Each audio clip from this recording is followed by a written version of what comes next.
Lawmakers say colleges and universities are taking advantage of federal loan guarantees just as they're jacking up the cost of tuition. And yet most of these colleges and universities have these crazy huge amounts of money. In fact, by 2048, the endowment of 8 Ivy League schools is forecasted to exceed $1 trillion.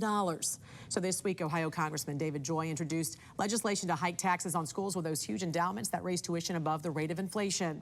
Joining us today with all the details is the CEO and founder of OpenTheBooks.com, Adam Andrzejewski. A really great topic here, Adam.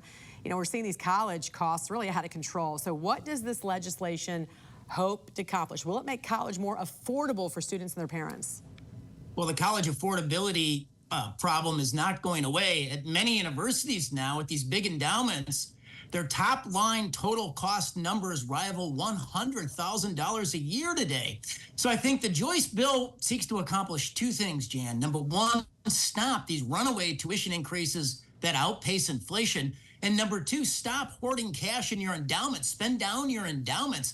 These institutions are organized as public charities. That means they have to operate for the public good, for public education, and not their own special interest. This legislation seeks to hold these schools accountable to their mission. So walk us through that tax hike. What's the current rate and what's the proposed rate? So the current rate's 1.4%. The proposed rate is 10%.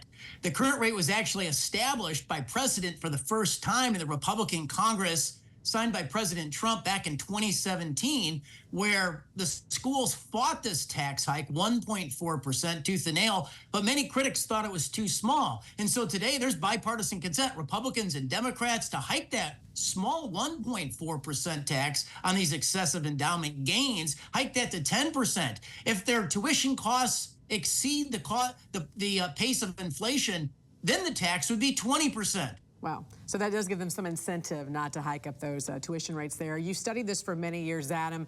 Just how much money are these elite universities holding in their endowments? I think this is going to blow people's minds right here when they take a look at this chart. Yeah, all the money in the world, actually. So we took a look last fall at the 8 schools of the Ivy League, plus Stanford and Northwestern. And incredibly, their endowments collectively are $250 billion. You know, over $230 billion in their endowments.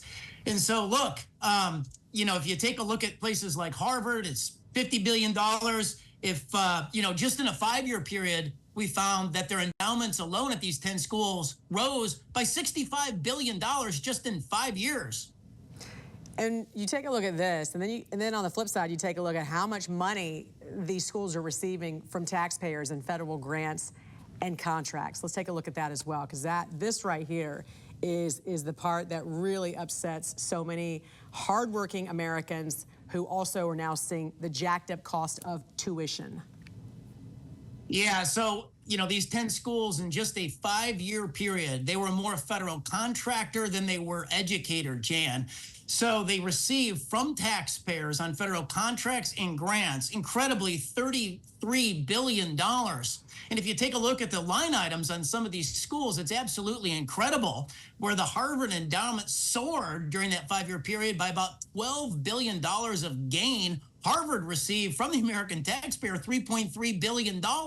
Yale's endowment went up by about $11 billion, and Yale received over $3 billion. You had Stanford, who had a massive $10 billion gain in their endowment. They soaked up $7 billion from taxpayers. These are schools that don't need taxpayer help. And like I said, you know, we forecast by 2048 that just the 8 schools of the Ivy League will have $1 trillion endowment. You've got smaller sub-Ivies like Boston College, where their endowment today rivals $500,000 per student.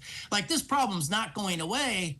These numbers are only getting bigger. And none of those schools are cheap to go to, I might add. CEO and founder of OpenTheBooks.com, Adam Andrzejewski. Have a great weekend. Thanks for joining us. Thank you, Jan.